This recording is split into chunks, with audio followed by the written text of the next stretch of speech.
Pichai, over 85% of all online searches go through Google. Every online company in the United States depends on Google to reach users. A business may sink or swim based on Google's decisions alone.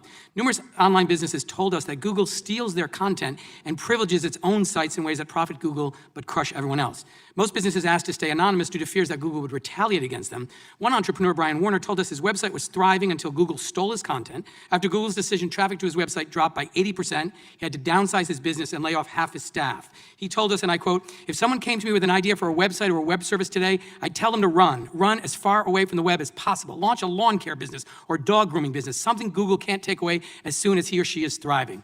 So my first question, Mr. Pichai, is why does Google steal content from honest businesses? Mr. Chairman, with respect, I disagree with that characterization.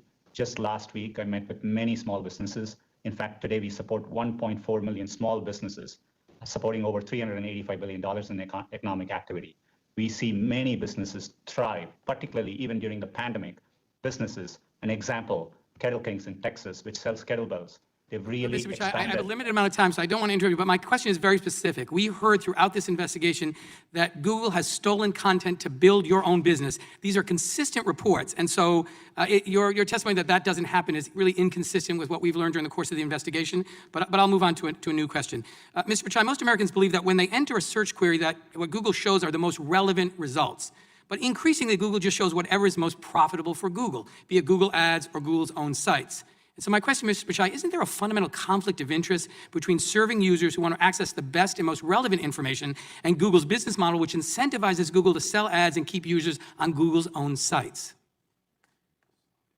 We've always focused on providing users the most relevant information, and we rely on the trust for users to come back to Google every day.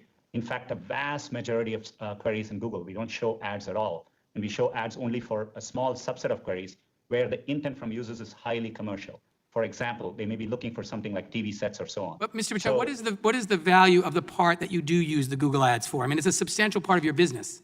What's the actual value? 200 billion, 300 billion? In terms of revenue, it's around 100 plus $100 billion. But that's a lot of money, Mr. Pichai. Let me move on. Really, Mr. Pichai, it's Google's business model that is the problem. Our documents show that Google evolved from a turnstile to the rest of the web to a walled garden that increasingly keeps users within its sites. Emails show that over a decade ago, Google started to fear competition from certain websites, web pages that could divert search traffic and revenue from Google. These documents show that Google staff discussed the proliferating threat, is how it was described, that these web pages pose to Google. Any traffic lost to other sites was a loss in revenue. One of Google's memos observed that certain websites were getting, and I quote, too much traffic. So Google decided to put an end to that.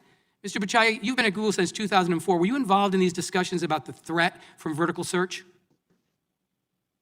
Congressman, without knowing the specifics, it's, I'm not fully clear of the context, but definitely when we look at vertical searches, it validates the competition we see. For example, when users come looking to shop online, independent studies show that over 55% of product searches originate with Amazon and over 70% originate with the major e-commerce companies. In the few categories which are commercial in nature, we see vigorous competition, be it travel, be it real estate, and we are working hard. Well, let me ask very specifically, Mr. Pichai. The evidence that we collected shows that Google pursued a multi-pronged attack. First, Google began to steal other web pages' content. For example, in 2010, Google stole restaurant reviews from Yelp to bootstrap its own rival local search business. Mr. Pichai, do you know how Google responded when Yelp asked you to stop stealing their reviews? Well, I'll tell you, our investigation shows that Google's response was to threaten to delist Yelp entirely. In other words, the choice Google gave Yelp was, let us steal your content or effectively disappear from the web. Mr. Pichai, isn't that anti-competitive? Congressman, when I run the company, I'm really focused on giving users what they want. We conduct ourselves to the highest standard. Happy to engage, understand the specifics, and answer your questions further. Thank you. And just one final series of questions, Mr. Pichai. Did Google ever use its surveillance over web traffic to identify competitive threats? Congressman, just like other businesses, we try to understand trends from data which we can see, and we use it to improve our products for our users. but we are really focused on improving our products, and that's how I search appreciate works. We're that, trying Mr. Pichai. Google's own documents and numerous interviews with companies affected by this conduct show that Google did just that, which is very disturbing and very anti-competitive. In addition to stealing content, Google also began to privilege its own sites. An investigative report published just yesterday found that 63% of web searches that start on Google also end somewhere on Google's own websites. And to me, that's evidence that Google is increasingly a walled garden, which keeps users on Google sites, even if Google doesn't have the most relevant information, and it's economically catastrophic for other companies online.